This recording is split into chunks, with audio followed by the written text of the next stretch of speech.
आपका स्वागत करके मैं बहुत प्रसन्न हूं। मैं खुद चलकर आपको लेने आता, परंतु अस्वस्थ होने के कारण नहीं आ सका। इतने वर्षों बाद आपसे भेंट करके मुझे भी अच्छा लग रहा है। लंदन में मिले थे, वो दशहरे का दिन था।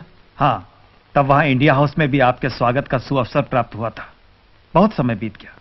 आपने रत्नागिरी में हरिजन उद्धार का जो काम किया वो बहुत प्रशंसनीय है। हरिजन? हाँ, मेरे विचार से शूद्र शब्द का इस्तेमाल हमें नहीं करना चाहिए। उसकी जगह हरिजन कहना ठीक है। हरिजन तो हम सभी हैं। आप जिन्हें हरिजन कह रहे हैं वे शोषित हैं, पीड़ित हैं। मेरे विचार में जिस जाति व्यवस्था, कास्ट सिस्टम ने उन्हें इस दशा में लाया है उसे समाप्त कर देना चाहिए। नहीं नहीं, ऐसा करने से तो उलझनें बढ़ेंगी। कास्ट सिस्टम में मेरा पूरा विश्वास है। वो हिंदू धर्म से अलग नहीं है।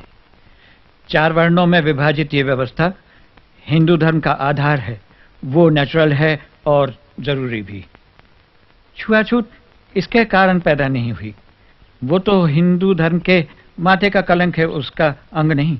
अगर वो हिंदू धर्म का अंग नहीं तो कलंक कैसे बन गई? छुआछूत को समाप्त करने का एक ही रास्ता है, कास्ट सिस्टम को मिटा दिया जाए।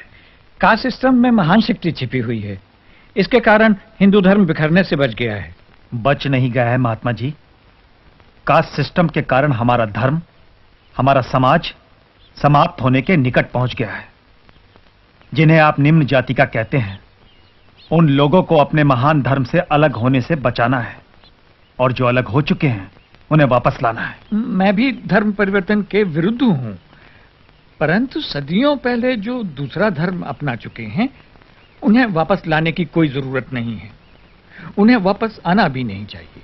सोच समझकर, भले बुरे का विचार करके अगर कोई व्यक्ति हिंदुत्व को अपनाना चाहे तो उसे वापस अपने मूल धर्म में आने की स्वतंत्रता क्यों ना दी जाए? हमारे धर्म के लोग कुछ ऐसी परिस्थितियों में घिर गए हैं कि दूसरे धर्मों के अनुयायी उन्हें अपने बराबर आने का लालच देकर धर्म परिवर्तन पर मजबूर कर देते हैं। इसीलिए मैं कहता हूं, जिन प्रथाओं ने हमारे बीच ऊंच नीच का भाव लाया है, अब उनका कोई उपयोग नहीं है। मैंने उनके पुतले जला दिए हैं। इस प्रकार तो हिंसा बढ़ेगी। यह हिंसा नहीं, संघर्ष है। संघर्ष और क्रांति से नई उपयोगी व्यवस्था का जन्म होगा।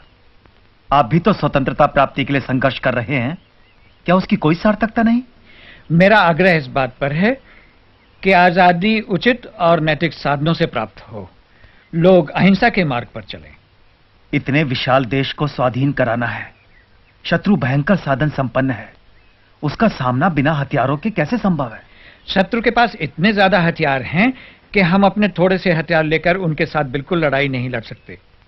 और फिर केवल इसी कारण मैं अहिंसा के मार्ग पर नहीं चल रहा। मेरा विश्वास है कि अहिंसा पूर्वक बर्ताव करने से हिंसक मनुष्य का हृदय परिवर्तन होगा।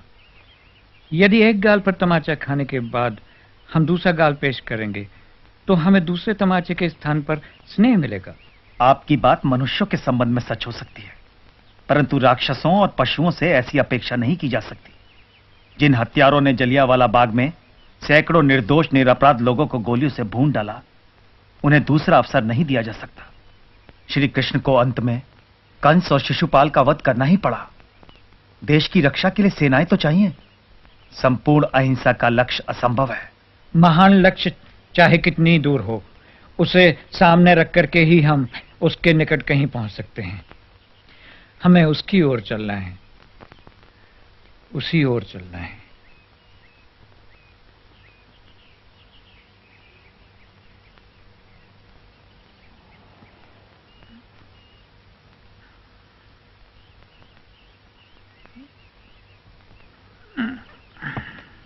मुझे लगता है हम कई बातों में एक दूसरे से सहमत नहीं हैं, परंतु सावरकर, मुझे इतना अधिकार तो है कि अहिंसा का प्रयोग करूं।